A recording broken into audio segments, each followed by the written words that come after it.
Right, first thing I've done is create a new blocks of grass world. Obviously to get into my code view I need to go /code, and that builds up my code builder here. Now what I'm going to do is I'm going to create a new project.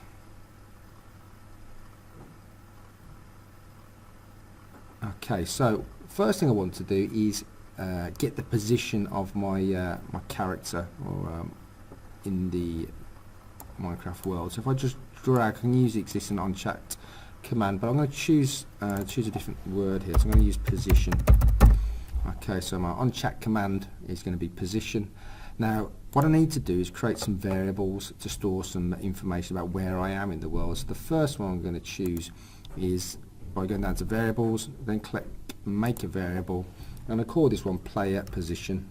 So there's going to be capital P's, player position. I'm going to save that one, and then I need another one which I'm going to call, okay, this is going to be from underscore position, and then I need one more which is going to be to position. So to underscore position, and click OK. So I've got 3 variables that I need to use in Minecraft. Okay.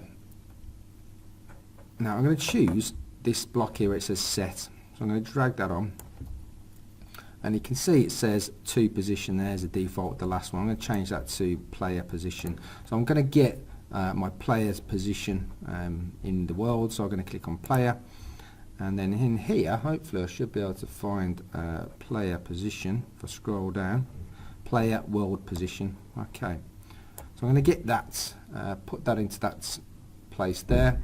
So I've got player position, and that's going to be set to player world position. Now I need another set, so if I go back to my variables here, I'm going to set, and it's going to be from position.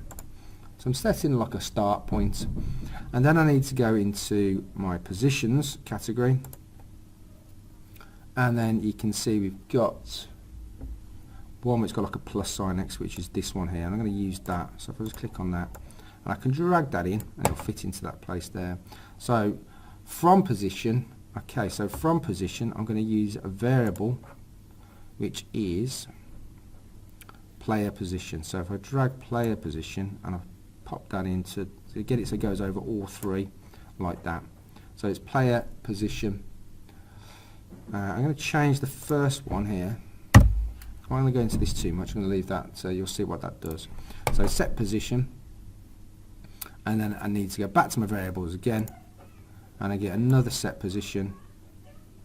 Now this one here is going to be to, so it's going to show where I'm going to, or where I want to get the position to. And again I'm going to get my positions. Actually I could probably just right click on that, duplicate that, nice and easy, and then put that in. Okay, so I'm getting a start point which is my position in Minecraft, a slight variation, but the to position is where I'm going to change things quite a bit. So it's going to be -6 and then 13. Now the 13 is basically how high it's going to be when we run the code. So you can see I've got onChat command position, set player position is to player world position, set from position is to the player position, and I've changed the first one to 6, and then the second one is so the third one down is to position, in this case the player position, but I've changed them slightly, so it's going to be -6 to 13. So if I just make that a little bit smaller by clicking on that to give me a bit more space, so I can get rid of that as well. So basically this is just allowing me to generate a series of coordinates. Then what I can do is, if I get another chat command, so I'm a player here, so on chat command, I'm going to say, right, build a wall. So let's have wall. Now these kind of coordinates, I want something to fill that space. So I'm going to go to blocks. I'm going to get my fill with, let's have this one here. So if I go, let's have it made out of glass. Select glass. And then again, you can see you got these coordinates.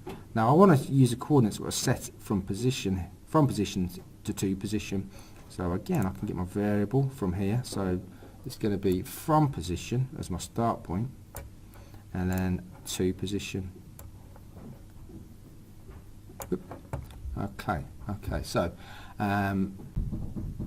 so I've got both my my events created with different handlers in them. Now I need to do is just run it. So if I click on my run button down here, the green one, it takes me back into the world. Now I'm just going to step away, so I'm just going to move backwards to my agent who's appeared there. Now what I'm going to do, first thing is I'm going to use chat and then the position. So T followed by position, hit enter. So that's setting the coordinates. Okay. Now once I've got those coordinates, I can then use T and then wall.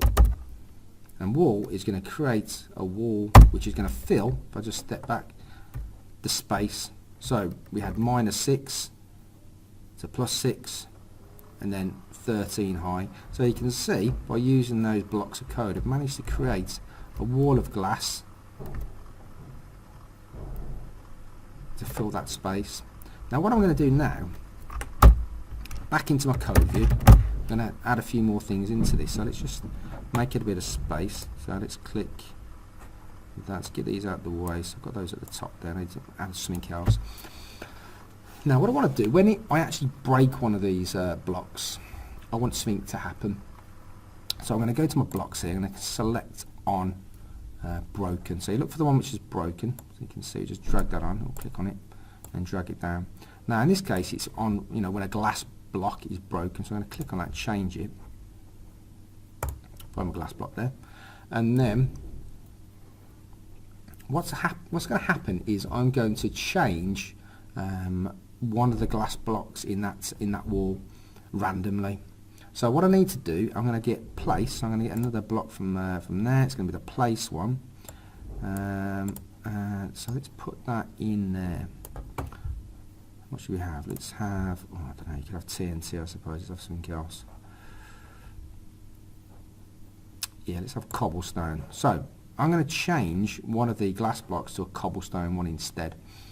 Now again, I need to use a random that we used in the previous lesson. So if I go to my position, and then I need to pick a random position. Now I'm going to use the same coordinates from which are already stored up here.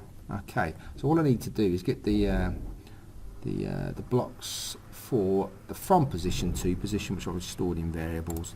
So if I go to that, let's go from and then to. So again, I'm using the same coordinates, but I'm going to change one of those blocks in there. So from and to. Okay, so let's broken that. That's fine. Let's click on that. So what I'm going to do is I'm going to step back. I'm going to create another wall. So let's create another wall. So again, I need my position. So let's reset my position that I'm going to use, and then T wall. Okay, so you can see it's created my wall again. So I've got two walls now. This is the second one. So if I smash on it, smash one of these at random, and you can see, okay, that's cobblestones appeared up there. So if I sort of like just smash a few of them like that, and you can see you get these randomly appearing blocks. Now these are appearing in the same positions that I've created from my coordinates. So you could just keep going through and just smash as many ones, and eventually, if you keep smashing everything, it should just fill the whole wall up again, but this time with cobbles.